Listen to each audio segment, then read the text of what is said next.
Good evening.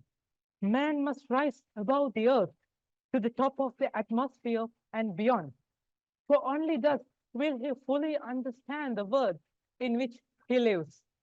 Astronomy, the oldest and arguably the most fascinating branch of science from then, has been up ever since the man peeked into the vast space.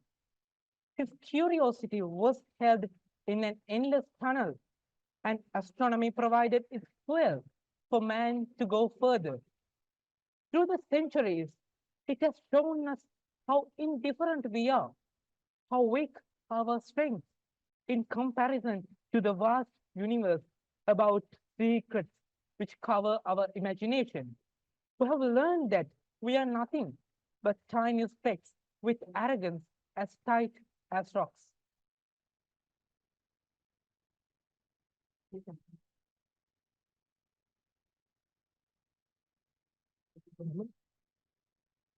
තාරකාවක් දීප්තිමත්ව බැබලී යම් දිනක නිවියන්නේ. තවත් සුන්දර තාරකාවකට දීප්තිමත්ව බැබලීමට ඉඩහසර සලසා දෙමින්. එදා ඒ තාරකා බැබළුණු රාත්‍රිය වූ රහල් කොස්මොස් 2022 සාර්ථකව අවසන් වූයේ ඒ ආකාරයට. එදා නැවත හමුවන තෙක් නව දිනයට සුවපැතුම් එක්කලා අපි අද නැවතත් මේ ආකාරයෙන් ඔබ අභිමුඛයට පැමිණ සිටිනවා. ඒ ඔබ අපට එක්කල සුබපැතුම් දිරිගැන්වීම සහ අභිප්‍රේරණ තුලින් තව තවත් ශක්තිමත් වයි. This journey was not a path of roses. Charted back in 1993, surviving every single challenge we got. Our team, Rahul College Astronomical Society, has made national as well as international achievements. තාරකා විද්‍යාව එහෙමත් නැත්නම් අභ්‍යවකාශ වස්තු තාරකා ග්‍රහලෝක මන්දාකිනි සහ මෙතෙක් නොවිසඳුන ඒ සොඳුරු ආකාශ විද්‍යාව විද්‍යාත්මක කෝණයකින් විනිවිද දකින්නට ඇලුම් කරන අලුත් දෑ සොයන නව පරපුරේ රාහුලයන්ට ගුවන් තලයෙන් ඔබට වූ ලෝකයේ පිළිබඳ අවබෝධය රසවින්දනය සහ අභිප්‍රේරණය ඇති කිරීමේ අරමුණින් රාහුල විද්‍යාලීය තාරකා විද්‍යා සංගමය ආරම්භ වන්නේ මීට දශක 3කට ඉහතදී. එනම් 1993 වර්ෂයේදී එන් ආර්යවංශ විදුහල්පති ගුරු පියාණන්ගේ මඟ පෙන්වීම යටතේ ක්‍රියාත්මක වූ එම සංගමය 1995 වර්ෂයේදී රාත්‍රී නිරීක්ෂණ කඳවුරක් පාසල් පරිශ්‍රයේදී පවත්වන්නේ ආතර් සී ක්ලාක් මධ්‍යස්ථානයේද සහයෝගය සමගින්. ඉන්පසු වසරින් වසර තව තවත් දියුණුව කරා ළඟා වූ රාහුල විද්‍යාලීය තාරකා විද්‍යා සංගමය මේ වන විට ජාතික තලයේ නොමැකෙන නාමයක් සනිටුවන් කොට අවසා. As by today, we are proud to celebrate our own society, spending its 30th anniversary in our school. Our mutual love of space has brought us together, and with various talents, we have come forward. We saw success not in a day or two, but through time, through space. With a reflection upon what we have done so far, our unique projects would be Rahal Cosmos', Insisteria, Stellanox, Conservancia, Illuminate, and Trust, a few to name. We have continued the journey in forming passion in students to rise from where they stand and join in new adventures. With a successful period of 30 years filled with knowledge and love towards the never-ending universe, we are happy to see our society glowing in reward for a well-spent 30 years. ලාංකේය පාසල් ඉතිහාසයේ එදා මෙදා තුර පළමු තාරකා විද්‍යා ඒකල දැනුම් මෙනුම් තරංගාවලිය සංවිධානය කරමින් ඓතිහාසික සම්දිස්ථානයකට උරුමකම් කියන්නා වූ රාහුල විද්‍යාලීය තාරකා විද්‍යා සංගමය ඉන් ඔබට තවත් පියවරක් තබමින් පාසල් තාරකා විද්‍යා ඉතිහාසය තුල දකුණු ආසියාතික කලාපය ඉලක්ක කරගනිමින් පවත්වන ප්‍රථම මාර්ගගත ඒකල තාරකා විද්‍යා දැනුම් මෙනුම් තරංගාවලිය සංවිධානය කිරීමට අද සමත් වෙනවා. The platform that creates glorious opportunities for young astronomers.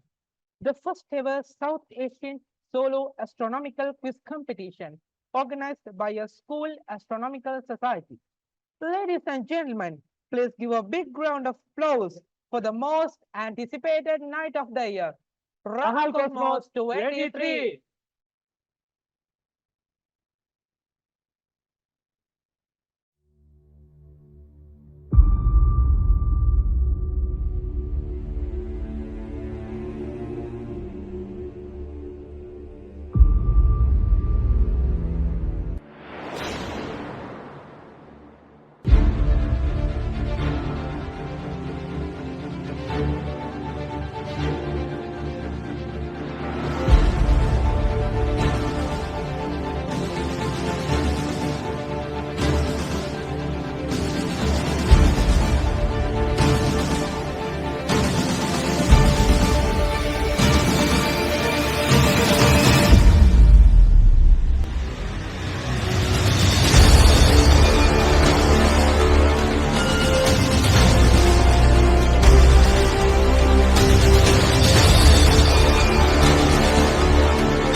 This invitation is extended to Chalana Netsare, current president of Rahul College Astronomical Society. මේ ආරාධනය පිළිගැනීමේ කතාව සහ අරමුණ පැහැදිලි කිරීම සඳහා විද්‍යාලීය තාරකා විද්‍යා සංගමයේ වත්මන් සභාපති චලන නෙත්තර සොයුර ඔබටයි. Good evening, everyone. It is with such great pleasure I stand before you delivering the welcoming speech as that is fabulous. This is not the work done in 2 or 3 days, but the ultimate result after endless hours of life. We have faced a number of challenges in producing this event for the astronomy enthusiasts all around South Asia. It took us a great deal of time to organize what you see in front of your eyes, behind the scenes. As the final climax of our work behind the curtain, I am at my utmost proudness to see you all being a part and parcel of this remarkable event. As such, I would like to invite our estimated chief guest, Mr. Rahal Cosmos'23, all the officials and members of the committee of our Astronomical Society and all the participants who are here to witness our. I'm sure that it's going to be a new experience for you. I hope that you all will learn something new to your ever-expanding research career. Once again, welcome to Rahal Cosmos'23.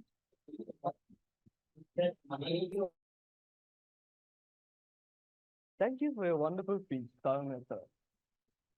Rahula විද්‍යාලය තාරකා විද්‍යා සංගමය මගින් සංවිධානය කරන රහල් කොස්මොස් 2023 මෙවර ප්‍රධාන ආරාධිත අමුත්තා ලෙස සපමින් මොරටු විශ්වවිද්‍යාලයේ ඉලෙක්ට්‍රොනික හා විදුලි සංදේශන ඉංජිනේරු විද්‍යාව පිළිබඳ උපාධිධාරී න්‍යායාත්මක භෞතික විද්‍යාව පිළිබඳව හා කොළඹ විශ්වවිද්‍යාලයේ තාරකා භෞතික විද්‍යාව පිළිබඳව පශ්චාත් උපාධිධාරී ජාතික ව්‍යාපාර කළමනාකරන ආයතනයේ ගණිතමය සහ ඉංජිනේරු අංශයේ කතිකාචාර්ය සමාජ මාධ්‍ය තුල තරුණ තාරකා විද්‍යා ලෝලියන්ගේ හදවත් තාරකා භෞතික විද්‍යාව තුලින් දිනාගත් ගිහාන් වීරසේකර මහතාණනි ඔබතුමන්ටයි මේ ආරාධනය රහල් කොස්මොස් වේදිකාවේ ඔබගේ මතකයන් සල්පයක් අවදි කිරීමට.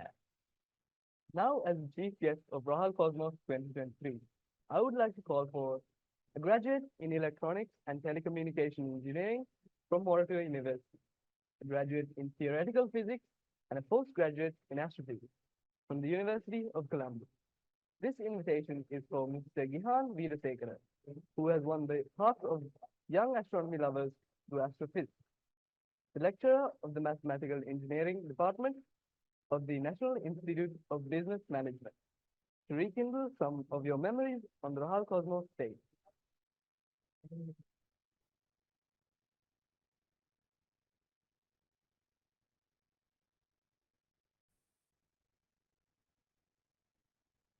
Good evening, everyone. I hope you all can see me.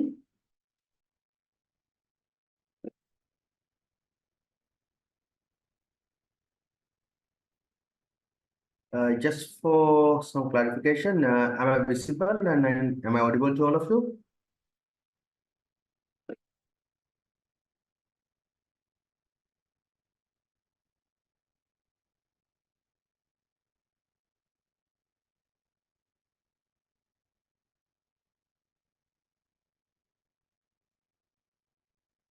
All right. I hope everyone can see me and everyone can hear me. So I got this invitation pretty late, so then I just prepared a set of slides which are of a little bit of importance to us. That's about a supernova that we might see in the future. That is, as you all know, is Betelgeuse. And will we see Betelgeuse going supernova within our lifetime? That's a problem a lot of people are having, and then I have had a lot of people asking me that question. So what I'm going to do today is to explain what will happen with supernova, so what will happen with Betelgeuse actually, and then whether it will go supernova within our lifetime. So what do you think? Do you think we'll be able to see supernova in our lifetime? So that question you will have the answer by the end of this lesson. And so before doing anything else, I'll just introduce you about this supernova or the Betelgeuse a little bit. So let me share my slides with you.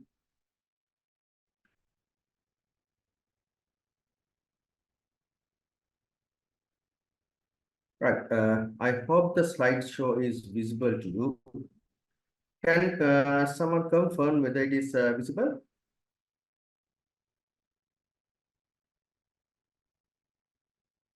So the topic I'm going to talk about is whether we will see Betelgeuse for supernova in our lifetime. And we are going to talk about the stellar evolution, and then we can find out whether Betelgeuse is going to go supernova within our lifetime or when it is going to happen. And then now let's start. So first of all, we have to see what is Betelgeuse. As you all know, that is the right shoulder of Orion constellation. This is one of the most prominent constellations that you can see in the night sky. These days, if you go outside, even now, if it is not raining, if it is, if you can see the stars, you should be able to see Betelgeuse. It's one of the brightest stars in the night sky. And nowadays with air pollution and light pollution, we might not see how bright it is, but it is one of the brightest stars in the night sky that we can observe. So this star is in the red supergiant stage. The mass of this star is about 16 times the mass of our sun. So initially, this one started its life as a blue supergiant. And as you all know, the lifespan of a blue supergiant is somewhere around 10 million years. And now Betelgeuse is nearing the end of its life. So it's not all over yet, but it's getting to the end of its life. And when that happens, the star is expanding. So all of the stars that we have in the universe, when they near the end of their life, they are expanding. I'll explain the reason to that to you in a little while. And if you look at the size of Betelgeuse right now, this is the size of the star, you can see that. And then this is the size of Earth's orbit in our solar system. And this is the size of the Jupiter's orbit in our solar system. So if you place the star Betelgeuse at the place where we have our sun, that star will extend beyond the orbit of Jupiter. So the orbit of Jupiter is somewhere around 700 million kilometers from the sun. So the Betelgeuse is having a radius of somewhere around 700 million or more than that. So that means nearly 1.5 billion kilometer diameter. So that is a huge star in that sense. And this star is about to explode as a supernova. But how soon is the question we are having? To do that, we have to study the stellar dynamics and how stars are evolving. So let's do that now. And I will just do another brief size comparison before we move on. So here you can see the Betelgeuse again, and then here you can see the solar system. And in the solar system, you can see our sun at the center, and then the Mercury, Venus, Earth, and Mars. You can see Betelgeuse is much bigger than them. And even it's bigger than Jupiter, the outermost layers of this Betelgeuse might be even reaching the orbit of Saturn. So this is how big this Betelgeuse is.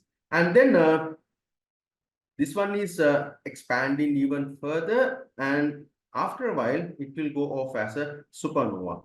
And if you can remember, last year, okay, before that, another size comparison we have. So here you have our sun as a tiny dot, you can see it here. And then we have Sirius, Pollux, and Arcturus. Regal is another star that you have in the Orion constellation, and Aldebaran, and then you have Betelgeuse. So compared to our sun, you can see how huge Betelgeuse is. And Antares is another red supergiant that is even bigger than the Betelgeuse. So we are concerned about Betelgeuse now because we are almost certain that it's going to go supernova pretty soon. Now, as we are as you're almost sure that Betelgeuse is going to go supernova pretty soon, in last 2019, something happened, something very peculiar, something very interesting happened. That is the light that is coming from the Betelgeuse just got dimmed. So if you look at this diagram, you can see that in 2019 January, Betelgeuse is shining brighter, and it was like the third or fourth brightest star in the night sky. But in 2019 December, the brightness has decreased and it became something like 20 odd brightest star in the night sky. So that means there was a considerable and a sudden drop of brightness coming from the Betelgeuse. And because of that, some people speculated that Betelgeuse is about to go supernova. That means we might be able to see a supernova pretty recently, like in 2020s, some people were expecting Betelgeuse to go supernova. But it did not happen. By 2020, Betelgeuse regained its normal brightness, and now it's there as a normal star that we are observing at the moment. So what happened to Betelgeuse in that time was a mystery at the beginning. But then after doing some observations using ground-based observations and then using Hubble Space Telescope, we were able to find out what actually happened to Betelgeuse. So as I told you, Betelgeuse is a huge star. And then this huge star can emit some particles randomly. For example, you would have heard of coronal mass ejections coming from the sun. In our sun, we have solar flares, and along with solar flares, you might get some coronal mass ejections. And whenever we get coronal mass ejections, that will remove some particles from the sun. So likewise, as Betelgeuse is a very huge star, it can remove these particle streams, and sometimes these particle streams can be massive. So what has happened in 2019 is, now one more thing, it did not happen in 2019, it happened like 600 years back, because Betelgeuse is somewhere around 600 light years away from us. So whatever we are observing now is something which has happened to Betelgeuse 600 of the dimming of the Betelgeuse has happened. Then some particles from this Betelgeuse has gone out, and then it condensed, and then it has made a dust cloud like this. And this dust cloud weaving from the Earth can obscure the light coming from Betelgeuse. So our best estimates of what has happened to Betelgeuse during 2019, the dimming event was some particles has gone out of Betelgeuse, and because of that, we are unable to see Betelgeuse as it is, and then we have the brightness of the Betelgeuse has dimmed.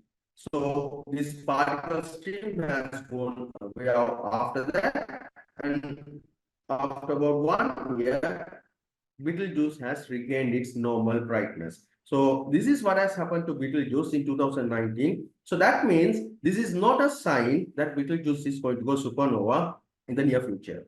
But it's going to go supernova pretty soon, but we have to find out how soon it's going to go supernova. And in order to do that, as I said earlier, we have to study about the stellar dynamics. Now, if you look at what will happen to a star, or if you look at the stellar evolution, as you know, there are basically 4 types of stars. So there are a lot of other categorizations. I'm not going to go into details of the stellar categorizations, but I will just briefly tell you different types of stars that we have. So as you all know, there is a protostar, that is the star which will be giving rise to a normal star. And the protostars can form several types.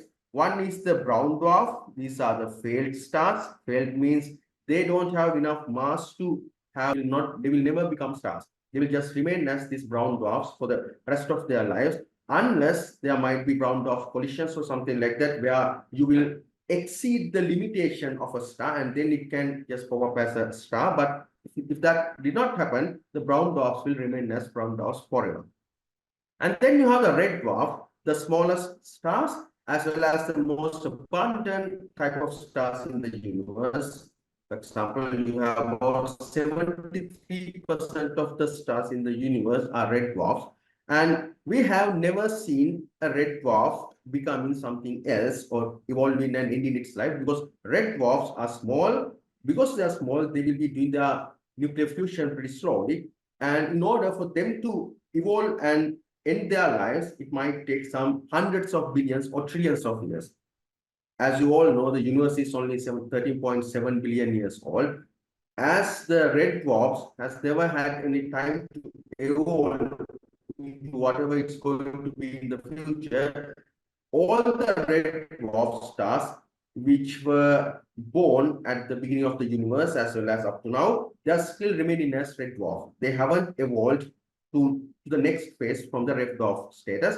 But what we assume is a red dwarf will ultimately, after hundreds of billions of years, will become a red giant again, and then it will emit its outermost layers as a planetary nebula, and then it will also become a white dwarf, as which will happen to our sun. So we haven't observed any white dwarf made from red dwarfs. The reason is it will take billions or hundreds of billions of years for that to become a white dwarf. But now if you look at the medium-sized stars or sun-like stars, they have a lifespan of something around 10 billion years. So our sun is born about 4.5 billion years back, and it will be remaining like this for another 5.5 billion years. That's roughly around 10 billion years altogether. And at the end of our sun's lifetime, it will start expanding as a red giant. Now, why is it expanding as a red giant? Also, I'll be explaining in a little while. But for the moment, just assume the sun, it will engulf Mercury, Venus, and most probably Earth also. And then that will be a red giant. And after that, its outermost layers will go out as a planetary nebula, and the innermost layers will form a white dwarf. So already we have observed white dwarfs formed in this manner. One of the best example is the Sirius B. Now Sirius is not a single star.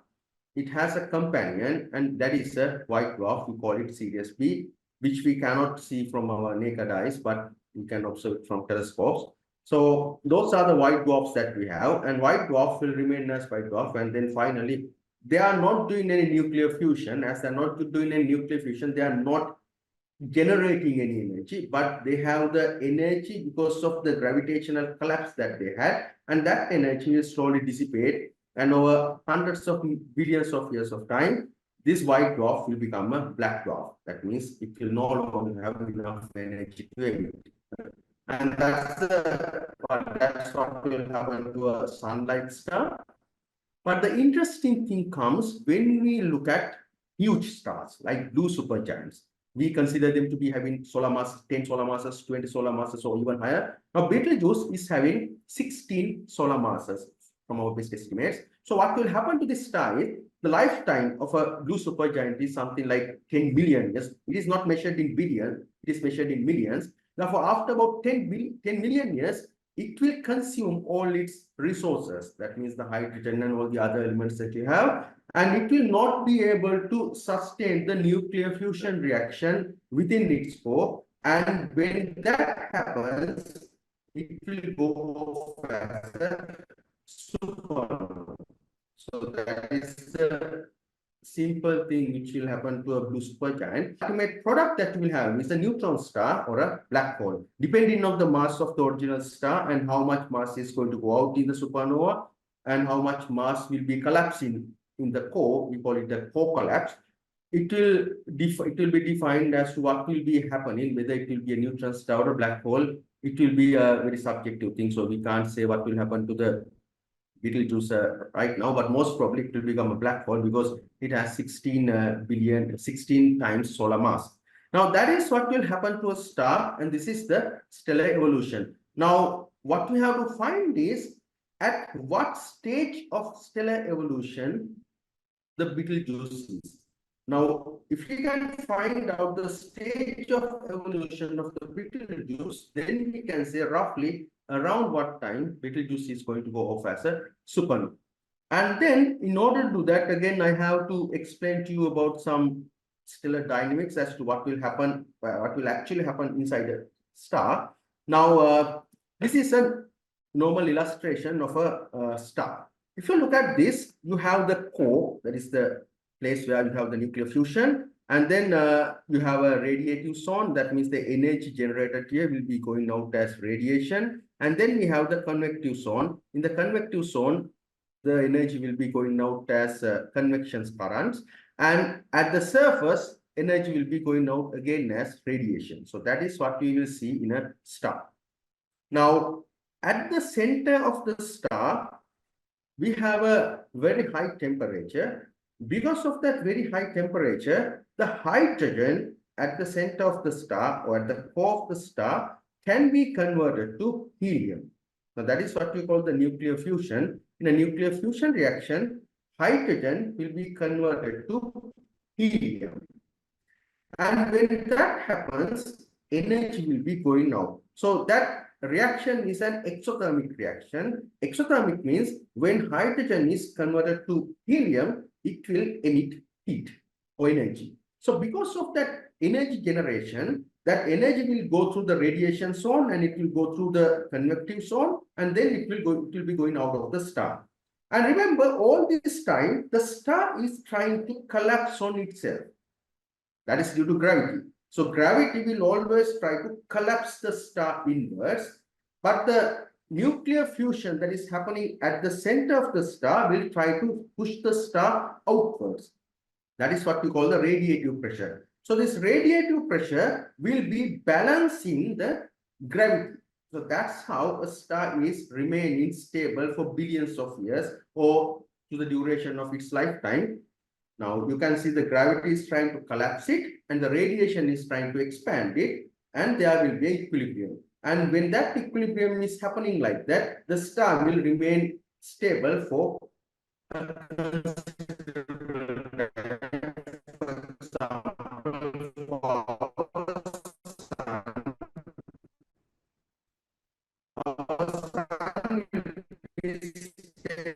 for roughly around 10 billion years.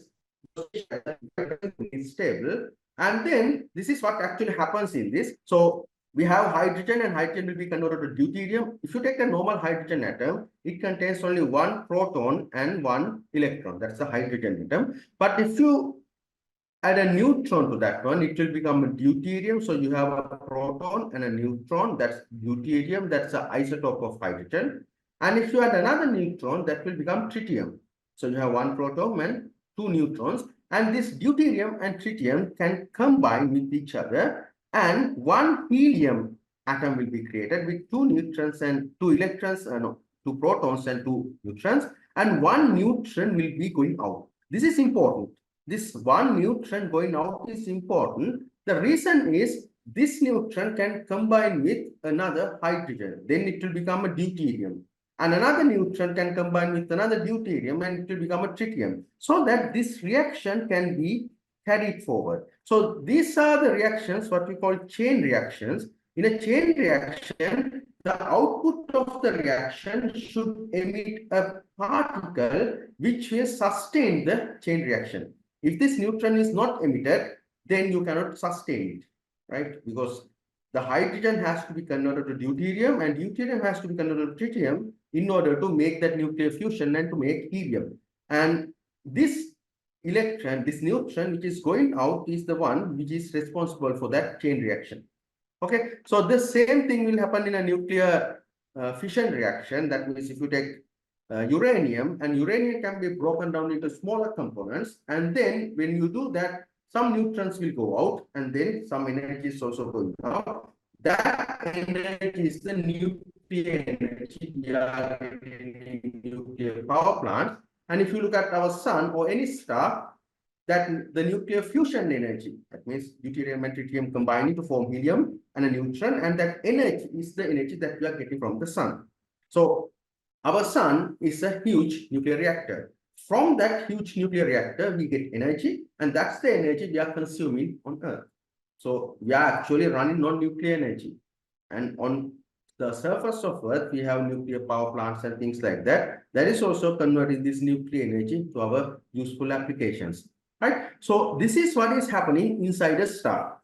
Basically, at the initial state, the star will convert the hydrogen into helium, and then this reaction will be carried out for about billions of years in a sun-like star, or hundreds of billions of years in a red dwarf, and it will be going for millions of years in a blue supergiant star. Now, at the end of it, what is going to happen? Now, I told you this one also. This is what will happen with this fusion reaction. Now the radiation pressure will try to push the star outwards, and gravity will try to push the star inward, and that is the radiative balance that we have. Because of that equilibrium, we have the stable star. Now, when the star reaches the end of its life, what happens is you will have less and less hydrogen in the core of the star, and you have more and more helium. Now, if you have less hydrogen in the core of the star, you cannot make the reaction as efficiently as you have done earlier. What will happen? You don't have that much of hydrogen, you have a lot of helium now, but you have a little amount of hydrogen. So the nuclear reaction is getting slower because you don't have that much of hydrogen. So when that happens, the amount of radiation which is coming out from the core is decreasing a bit. Now what will happen? When the radiation pressure decreases, now the gravity will take over and gravity will push it a little bit inward. When gravity pushes it a little bit inward, because of that gravitational pressure, the temperature of the core will increase. So core will have a certain temperature to sustain the hydrogen fusion. But when the amount of hydrogen is getting lesser, the radiation pressure will decrease. When that radiation pressure decreases, the gravity will push the star inwards a little bit. Because of that inward pushing by gravity, the temperature of the star will increase a little bit. Now, the temperature increase will give rise to hydrogen fusion, not hydrogen, the helium fusion. That means we have less hydrogen, but a lot of helium here at the core. Now, as the interior of the star has collapsed a bit because of the lack of radiation, the temperature has increased, and that increased temperature can give rise to helium fusion. So helium fusion will give, then in the helium fusion, helium will be converted to carbon and oxygen and elements like that. So at the center, we have helium fusing to carbon and oxygen, and outside of that, we have hydrogen converted to helium. Now you can identify two distinct layers within this star. At the core, hydrogen will be fusing to carbon and oxygen, and outside of that, hydrogen, because we have hydrogen in the star still, because we only in the center of the star we don't have that much of hydrogen because they have been converted to helium, but outside of that we have enough hydrogen, so that hydrogen will start fusing into helium. So now at the core we will be forming carbon and oxygen, and outside of that we will be forming hydrogen into helium. And after a while, what will happen? After a while, the core will run out of helium because the helium is being converted to carbon and oxygen. So the core will run out of helium. When that happens, what will happen? Again, the radiation pressure will decrease because you are not forming enough energy. Now, gravity will take over again and push it inwards a little bit more. When the gravity pushes inward, as you know, the temperature will increase. When the temperature increases, the carbon and oxygen that you have in the core will start fusing. And that will form magnesium and neon and things like that. So now you can see what's happening here, right? So at the core, carbon and oxygen will be forming magnesium. And outside of that, helium will be forming oxygen and carbon, and outside of that also hydrogen will be converted into helium. So now we have this thing called the onion ring structure.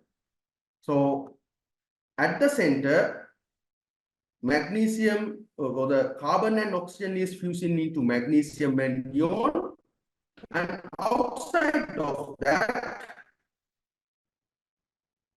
helium is fusing into carbon and oxygen, and outside of that, hydrogen is forming into helium. This process will go on.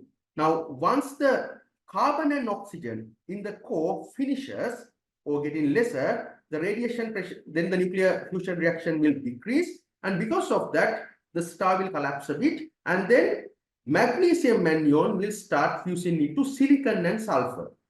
Now you have several layers. At the core, carbon and oxygen is being fused into magnesium. No, magnesium and neon is being fused into silicon and sulfur. Outside of that, carbon and oxygen is being fused into magnesium and neon. Outside of that, helium is being fused into carbon and oxygen. And outside of that, hydrogen is fusing into helium. That is what we call this onion ring structure. The reason is, if you take an onion and if you try to peel it, you will see there will be layers.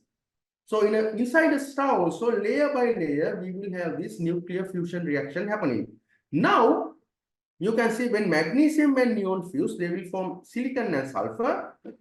And silicon and sulfur will be forming iron at the end of it.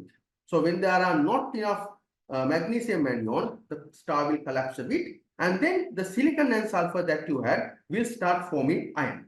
Now, when that happens, there will be 5 distinct layers of the star. At the center, you have iron, or we call it iron ash. I'll give you the reason as to why we call it iron ash. And center, you have iron. And then you have a layer where silicon and sulfur is getting fused into iron. And outside of that, we have a layer magnesium and neon getting fused into silicon sulfur. Outside of that, we have a layer carbon and oxygen getting fused into magnesium neon.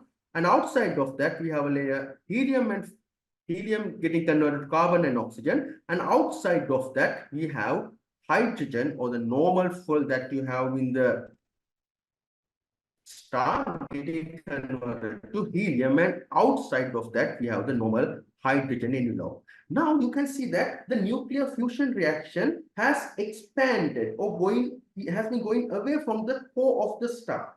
When this nuclear reaction is getting away from the center, the star will become bigger. That's how you get a red giant star or a red supergiant star. When the nuclear fusion reaction is slowly getting away from the center, the star will expand. That is how you get a red supergiant or a red giant. And another important thing that you have to remember is all these fusions that we have talked up to now, that is hydrogen fusion, helium fusion, carbon oxygen fusion, magnesium neon fusion, and silicon sulfur fusion, they are all exothermic reactions. Exothermic means when this reaction happens, energy is released to the outside. When the energy is released to the outside, you can maintain that radiation pressure.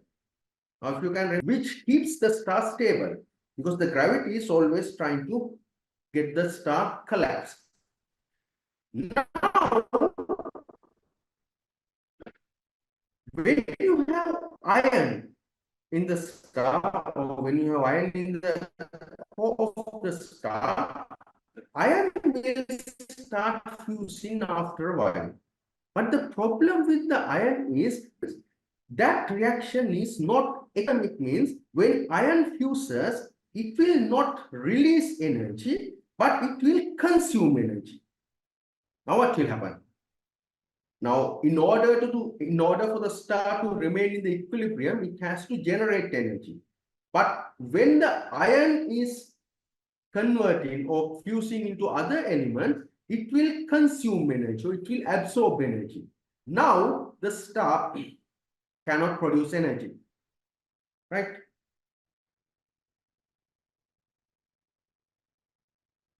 When the iron fuses into other elements, it will consume energy and the star is not generating enough energy. Now what will happen is the star will no longer be able to remain as a star. Now for a sun-like star, which is having a smaller iron core, and then the remaining things, and they will slowly collapse inwards. So that it will not be a catastrophic collapse. It will just slowly go inward, and it will form this white dwarf. So due to the electron degeneracy pressure, that means electrons will be held off by the protons. You will have a lot of atoms or iron atoms in this white dwarf. So white dwarf will be forming, and the nuclear reaction that you have outside of this iron core will slowly go outward, and then the outer layers of the star will slowly dissipate as a planetary nebula. So that will happen, that is what is going to happen to sun-like star in about 10 billion years of time. Our sun will expand like that, and the outer layers will slowly go out as a planetary nebula. But for a larger star, when this iron ash is getting converted to other elements, and when it is consuming this energy, it will reach a certain critical level. When that critical level is reached, the core of the star is not forming enough energy, but the gravity is trying to push it inward or collapse it. So at this critical level, the star will not be able to remain stable. When that happens, the core of the star will suddenly collapse inward. And when the core suddenly collapses inward, the outside layers will just go outward. That is what we call a supernova explosion. So supernova explosion will happen when there are a lot of iron in the core, and when the star is not producing enough energy to keep the gravity at bay, because the radiation pressure is lesser and it is consuming more energy, and so the gravity will suddenly or catastrophically collapse the core. When that catastrophic neutron star, or it can become a black hole based on the amount of mass that we have in the core, and the outer layers will suddenly go out. Now that is how a supernova explosion happens. So that's what is going to happen to Betelgeuse. Now, the important thing that you have to understand is what kind of a nuclear reaction is happening at the Betelgeuse. So you can see now, if Betelgeuse is to explode as a supernova, it needs to be near this critical level where you have a lot of iron ash in the core of it, so that suddenly the core can collapse. Now, that's our problem we are having. So where is Betelgeuse now? Now, Betelgeuse is 600 light years away from us. So the observations that we are doing are using our base telescopes like Hubble and all the ground-based telescopes. We have done that. So stellar modeling we have done based on the data that we have collected. From these models, what we can see at the moment is Betelgeuse has not proceeded up to this level still. Betelgeuse is still in the helium fusion stage. That means helium is getting converted to carbon and oxygen, and it has not formed magnesium, silicon, or iron even. So that means Betelgeuse is in the initial stage of expansion. It's bigger, but that does not mean Betelgeuse is having enough iron ash in the core for its core to collapse. Maybe in around 100,000 years or 200,000 years, this reaction would proceed and Betelgeuse will have enough iron ash in the center to collapse. But for the moment, from our best estimates, what we can understand is Betelgeuse is not having enough iron ash in the core to collapse, and actually it's still in the helium fusion stage. So this helium fusion stage will go on for maybe another 100,000 years, and then carbon oxygen fusion might go on for another, let's say, 10,000 years, and magnesium neon another 1,000 years. So when you go forward, these reactions are getting like slower and slower, slower and slower in the sense that duration will be slower and slower. And then after a while, silicon sulfur fusion will last for another 100 years, and at that instance only you will have enough iron ash for the star to collapse. Betelgeuse is fusing helium into carbon and oxygen.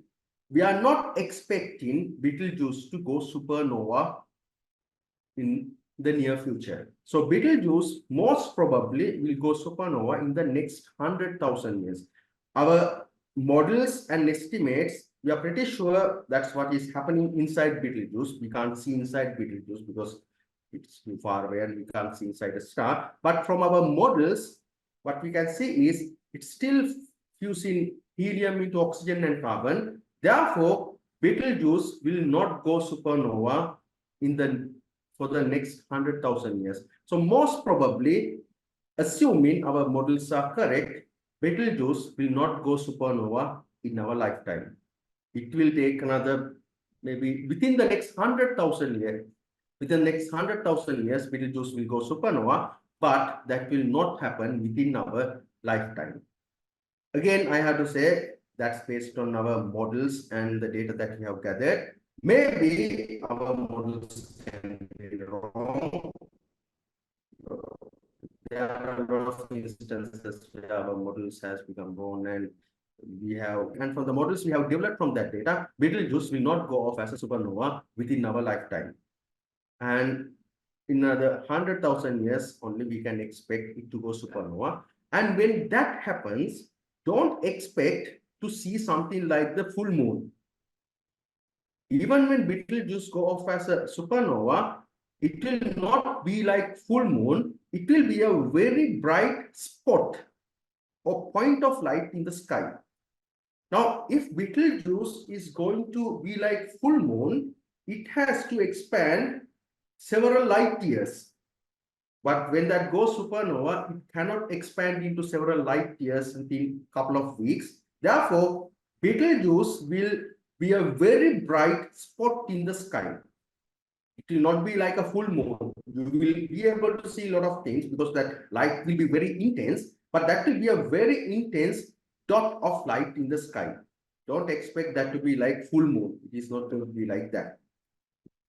Right, so that's all I have to tell you about the Betelgeuse now. So most of the people are expecting Betelgeuse to go off as a supernova within our lifetime. But unfortunately, from the stellar dynamics and from our predictions and from our models, we are pretty sure Betelgeuse will not go off as a supernova in our lifetime. Right, and then thank you, and you can ask any questions if you have any.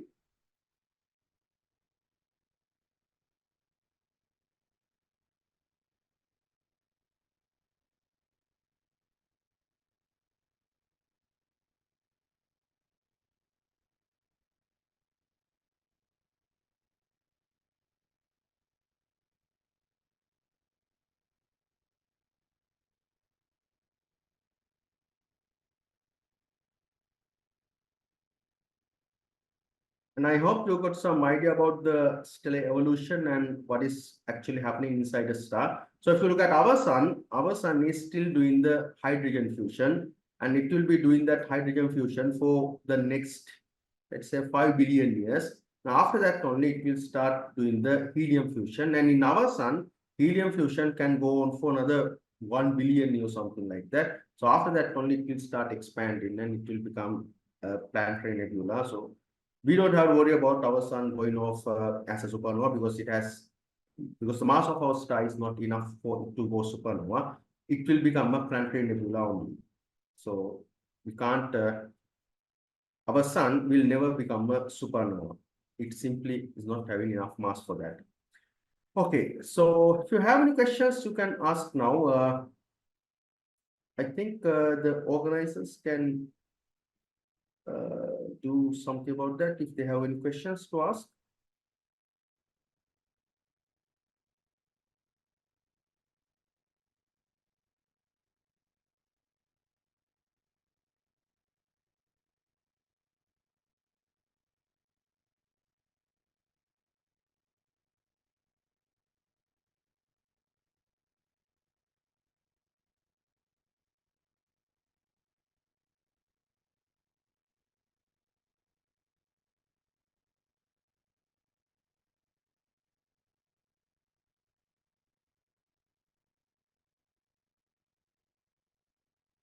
I'm not hearing anything.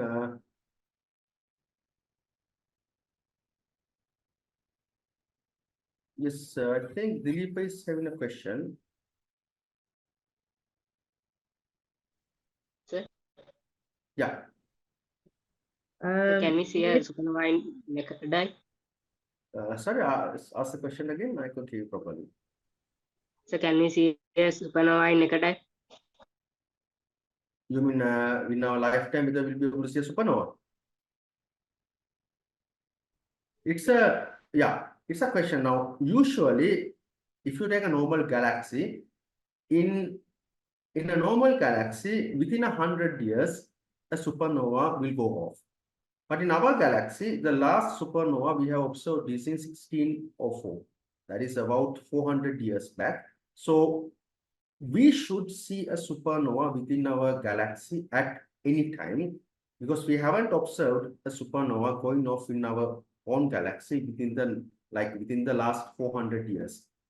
And maybe there would have been some supernova, but they would have been obscured by some dust clouds or things like that, and we would not have observed. But we have no record of observing a supernova for the last 400 years. So we can expect a supernova to go off within our galaxy at any time. But the thing is, even when these supernovas go off, they can be obscured by dust clouds that you have within the Milky Way galaxy, then we can't see any. And even when supernovas are going off in our nearby galaxies, let's say, for example, in Andromeda or Triangulum galaxy, we can't see them by the naked eye. If you have a binocular or a telescope, you can see that. For example, several months back, a supernova went off in the Triangular galaxy that is pretty close to our galaxy, and it's in our same galaxy cluster that we are having. But we can't see that from our naked eye, but we could have observed that using a telescope. So the answer for whether we can see a supernova within our lifetime is yes, we should be able to see a supernova within our lifetime in our galaxy, because we haven't observed one for the last 400 years. And ideally, a supernova should be there every 100 years like. So let's hope not Betelgeuse. Betelgeuse will not go off as a supernova, most probably, but there are a lot of other stars. So we have about 250 billion stars in our galaxy. So one of that might go supernova within our lifetime, and we should be able to see that. Right. Anything else? Any other questions? Yeah. Dear Excellency Chief Guest, I have a question. Yeah. So, like Betelgeuse, are there any other big red giant stars that are about to explode supernovas, not in a lifetime, but are they discovered by NASA or other space agencies? Yes, there are several. Now, for example, the thing is, if you look at the distribution of stars in the Milky Way galaxy, 73% of them are like red dwarfs, they will never become supernova, and 12% are like normal stars or regular stars like our sun, and blue supergiants are less than 1%. So as blue supergiants are less than 1%, the amount of supernova explosions that we can expect are much lesser, because you need the star to be larger in the first place for a supernova to go off. And Betelgeuse is one candidate, and Antares is another candidate. So likewise, there are many stars that we have observed within our Milky Way, which are in the red supergiant stage. So one of them might go off, and some stars are there which are thousands of light years away, so we can't observe them as the way we have been observing Betelgeuse, because Betelgeuse is about 600 light years, so we can observe it pretty clearly. And thousands of light years away, there are other stars which might go supernova. So we don't have any definitive fact as this star will go supernova within our lifetime. We actually can't say that, but most probably we should be able to see a supernova explosion within our lifetime, because probabilistically we should have one within 100 years, but as we haven't had one for the 400 years, we can expect something to go off in the next 100 years. That means in our lifetime. But which one will go off is something that we cannot predict. Thank you, dear sir. I also have another question. Yeah. When supernovas explode, does gamma radiation also get let me say Yes. along with the explosion, or Yes. does it get in a state of a matter that does not affect to other galaxies or other planets nearby? Like, say, if Betelgeuse exploded, will it Mhm. affect the solar system, or will it affect to the heliosphere or the external boundaries of the solar system? No, Betelgeuse is too far away. Now, for a supernova explosion to affect us, it has to happen within like 150 light years from us. If it is within 150 light years, then we might be affected by the gamma rays coming out of that. That gamma rays can affect our ozone layer, and ozone layer can be stripped off due to the gamma rays which are coming. And Betelgeuse is 600 light years away, so that is too far away. It will not affect our planet or our sun or our solar system. But if a supernova goes off within, let's say, 150 light years of Earth, that might have some consequences for the Earth. Now, for example, I told you there's this Betelgeuse, this Sirius. Sirius is a binary star. The Sirius, normal Sirius is a larger star, like 2 times heavier as our sun, and Sirius has Sirius B, which is a white dwarf. And I think you are aware, sometimes these white dwarfs can absorb matter from the normal star, and they can absorb matter to a critical limit called Chandrasekhar limit, that is 1.4 times the solar mass. And if the Sirius B accretes matter like that, and one day, if it reaches the Chandrasekhar limit, it can go off as a type 1a supernova, right? If Sirius B goes off as a type 1a supernova, we are in trouble because Sirius is just 8 light years away. So we haven't observed that happening or anything yet. But in case within the next billions of years, if Sirius B accreted enough mass from Sirius and it became a supernova, we have several types of supernovas. So the basic ones are type 1a and the type 2 supernovas. So Betelgeuse is a type 2 supernova, that means a very large star just going off a supernova. Type 1a is a white dwarf accreting matter from a normal star, and then it reaching the limit of the critical limit called Chandrasekhar limit, that is 1.4 times solar mass, and then it can go off as a type 1a supernova. So if that happens in the Sirius binary system, then Earth is in serious trouble. But we don't know it will happen or not. That is one candidate which is pretty close to us, which can go off supernova sometime, maybe billions of years in the future. Okay, thank you, sir. Right. Anything else? Any other questions? So as we have some time, we can answer some Yes, questions. sir. I have another question. Yeah. In our explore of our sun, can it destroy our Earth? Yes. But that will happen in 5 or 6 billion years in the future. So that's a huge time. We don't have to consider that even as a problem that we'll be facing.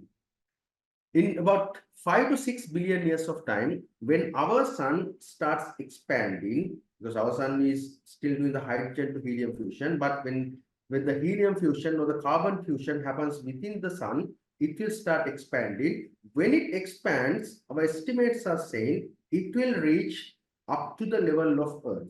So that means it will completely consume Mercury and Venus, and Earth will be most probably consumed or vaporized. So when our sun becomes a red giant, Earth will not be remaining. Most probably it will be vaporized. So if you are living in that time, in 5-6 billion years of time, we would definitely be outside our galaxy. So then we don't have to worry about our sun expanding into a red giant. So that's not a problem that we have to worry at the moment. But when it becomes a red giant, it will most probably vaporize Earth.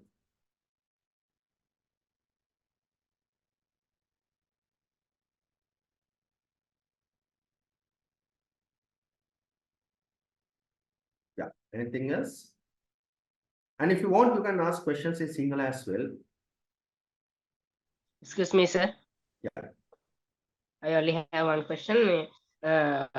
do supernovas evolve into black holes? No, supernovas do not evolve into black holes. What happens is due to when a supernova happens, you can have two possibilities. One possibility is the core will collapse into a neutron star. If the mass is, let's say, 5, 6 solar masses of if the initial star is having about 5, 6 solar masses, the outer layers will go off as the supernova, and the inner iron core will collapse into a neutron star. In the neutron star, what will happen is electrons and protons will combine together, and you will have only neutrons. So that is a huge ball of neutrons. That is what you call a neutron star. But if the initial mass which is collapsing is even higher, then even the neutron star state is not possible because we are not generating any energy. There is no radiation pressure. So due to the gravity, it can collapse even further and it will become a black hole. So when a supernova happens, based on the mass of the initial star that we had, we might, if it is in the lower end, you will get a neutron star. If it is in the higher end, you will get a black hole. That's usually what will happen. Okay, thank you.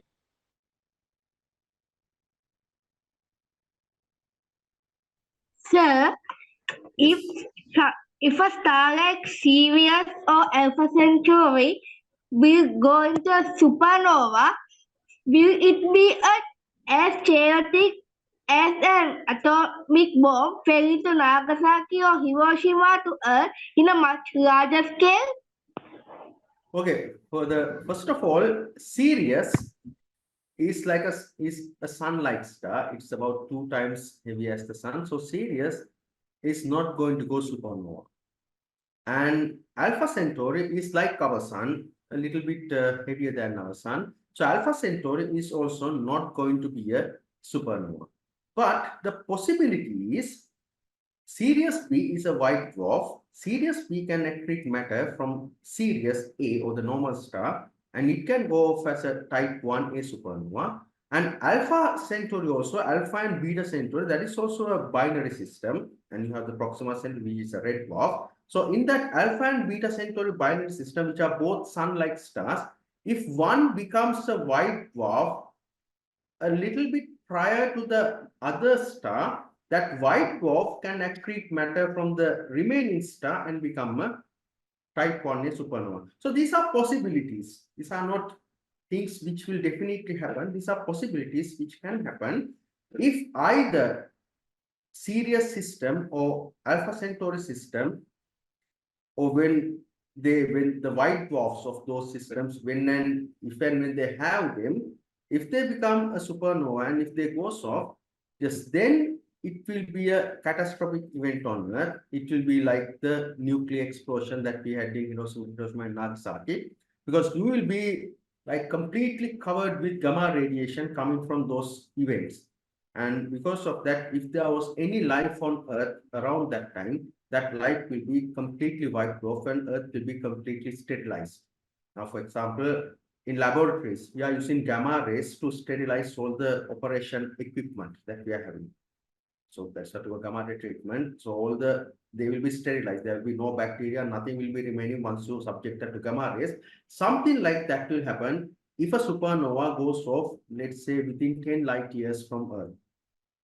So, but we don't have to worry about it. It will not happen in the next 100,000 year or even next 1 million year. If that is going to happen, that will most probably happen in billions of years in the future. So that is nothing we have to worry about at the moment. Thank you, sir. Right. Excuse me, sir. Yes. Sir told to the another person asked this question: how does a supernova link with a black hole? So technically, sir told the relative answer there. But how black hole? There is a white hole, right? White hole. So how does a supernova link with the white hole creation? They are very rare than black holes. That's my question. So white holes are still theoretical concepts. We haven't observed a white hole yet. So the concept is like this. If a black hole absorbs things, the opposite of that should be the white hole, where things are going out.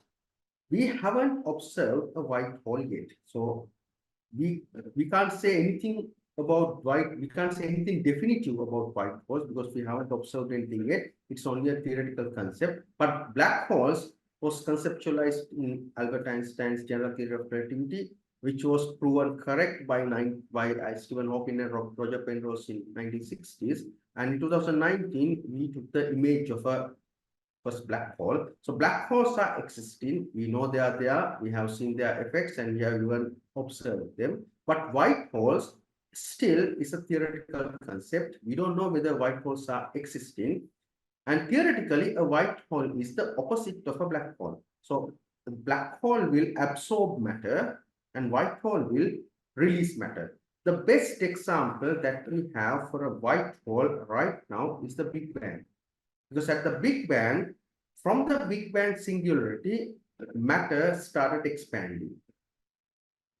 And in a normal black hole, the matter will go inside and it will form the black hole singularity. So we don't know whether the black hole singularity and the Big Bang singularity are the same thing. There are different ideas, but the best example of a white hole that we have at the moment is the Big Bang. Apart from that, we haven't observed any white holes as such, so it's just a theoretical concept right now. So the Now, white holes yeah. also have an event horizon, just like the black holes. No, they don't have event horizon because because in a black hole, the event horizon is the point of no return. That means if you go past the event horizon, you can't come back. But for a white hole, there's no restriction like that. White holes will release things. So there is no limitation. So if you have a white hole, things will come out of that. Not that things will go in. So now, for example, you can orbit a black hole without any trouble if you are outside the event horizon. Once you go inside the event horizon only, you can't come out. But for a white hole, we don't have that restriction. It's only matter or anything coming out. Therefore, there is no event horizon for a white hole. Thank you, sir. Sir, now after the star becomes a black hole, will it undergo a supernova again? Supernova? No. Black holes will remain as black holes. They will not become supernovas or again. But there is this thing. Now, for example, if you take two neutron stars can collide with each other. And when that happens, they will be exceeding the amount of mass required to become a black hole. And those two neutron stars will go as a supernova again. But we have a special name for that. That's called a kilonova. When two neutron stars collide, we have a kilonova explosion. And in that kilonova explosion, the final result will be another black hole. But black holes will not go supernova ever again. So, sir, what is a hypernova? That is also that's like a very large supernova explosion. So we have this hypernova in the sense you have like in the supernova explosions also there are different sizes that you can expect. Now, for example, Betelgeuse is somewhere around 16 solar masses, and there are stars, let's say 40 solar masses and hundreds of solar masses. So in that sense, if the size of the supernova is much larger, we can call it a hypernova as well. But the distinctive categorizations are the normal supernova and the kilonova that we have. Thank you, sir. Sir, what happens when if two black holes collide then? Then there will be a bigger black hole. So we have actually observed that black hole collisions in gravitational wave observatories. I think you'd have heard of LIGO and things like that. So when black holes merge, they will become a bigger black hole. Now, black holes and neutron stars can merge also. Then it will also become a bigger black hole. When two neutron stars collide only, there will be an explosion and then you will have a black hole. Thank you, sir. Excuse me, sir. Yeah. I apologize if I'm putting you to any difficulty by asking this question, but in a recent research, in an article, I saw that scientists astronomers in a recent research paper have identified that Betelgeuse will go supernova in the coming decades, because it says that that level of carbon which has been fusing inside its core have been lower, and only 20% of it around remains now, and it it it will be going to explode into supernova Yeah, so that's what I said. soon. Yeah, So what is your opinion? yeah, it's like this. Now, our existing or the majority opinion is, now I told you all these predictions are based on our models, and sometimes some group of researchers can come up with different ideas. So maybe they have observed something different, maybe even peer reviewed also that can happen. But the majority opinion that we have having at the moment is Betelgeuse is still fusing helium. It hasn't gone to the carbon oxygen level yet. Therefore, it will take another 100,000 years for that to explode. But if there are other models, because we are always renewing our knowledge is not a fixed thing based on recent explorations, observations, and based on that, we are rewriting our knowledge most of the time. So that is science. There's nothing fixed in science. If you have better observations, if you have better proof, then our current theories will be removed and then we go to better ones. So at the moment, yes, there are some speculations, maybe Betelgeuse will be going off, but the majority of the scientific community is in the opinion that Betelgeuse is still in the helium fusion stage. Therefore, it will not go supernova in the near future, but it will at least take 100,000 years. But again, our models can be wrong, or there might be something that we have missed when we are observing, as I said, the model can be wrong.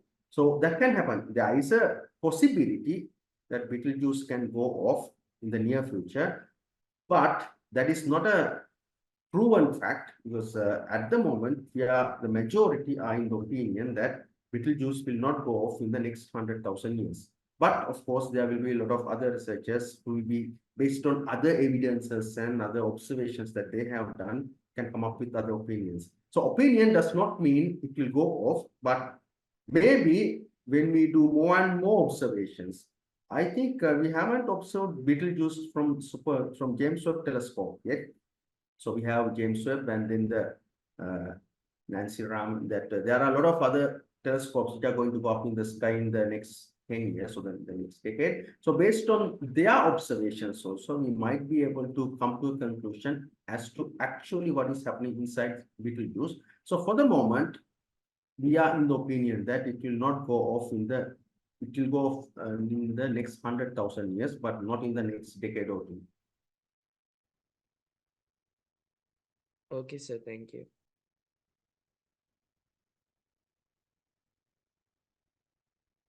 All right. Anything else? So I think I can answer one more question. I have allocated 1 hour for this session, so I think we are almost at the end of it. If you have, let's answer one more question. Excuse me, sir. Yeah. Sir, YouTube says there is a massive black hole in the middle of our galaxy. Is it real? Yes, Is it it is true? real. It's true. It's called Sagittarius A star. It's having a mass of about 4 million suns or 4 million solar masses. And we have taken a picture of that also, that Event Horizon Telescope, which took the picture of the M87 black hole. That was done in 2019. In 2021, they released Sagittarius A star, the black hole at the center of our galaxy. That is real and that is existing. And the 2020 Nobel Prize was given to Reinhard Genzel and I can't remember the other person's name. So 2 people. Actually, it was given for 3 people. Roger Penrose and the other 2 people. Roger Penrose was given the Nobel Prize because he, along with Stephen Hawking, proved that black holes are actually existing. And the other 2 people, they got the Nobel Prize because they proved that there is a massive compact object within the center of our Milky Way, which can only be a black hole, and that black hole is having a mass of 4 million solar masses. So definitely there is a black hole in the center of our galaxy, and that's there. So that's proven beyond any doubt.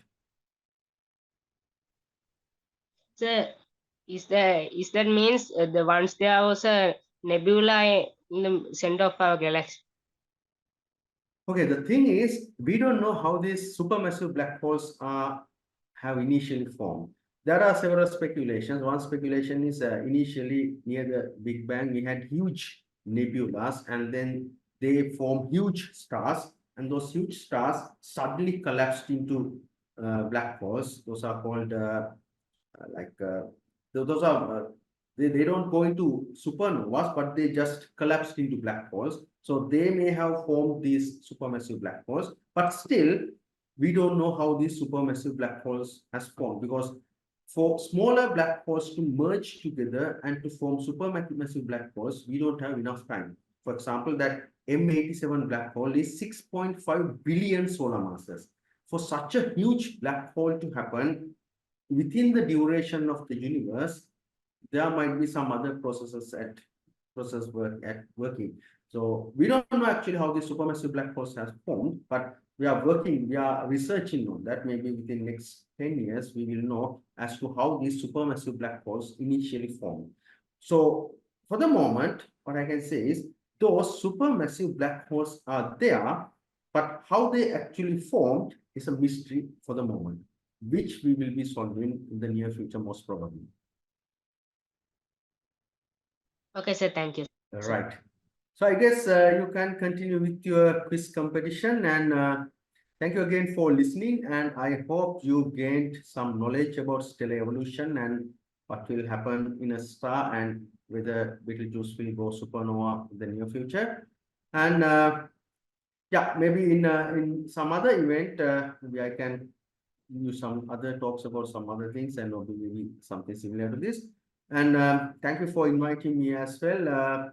Right, so I'll see you in some other time, and good night to everyone, and hopefully you will have a very good night with the quiz competition.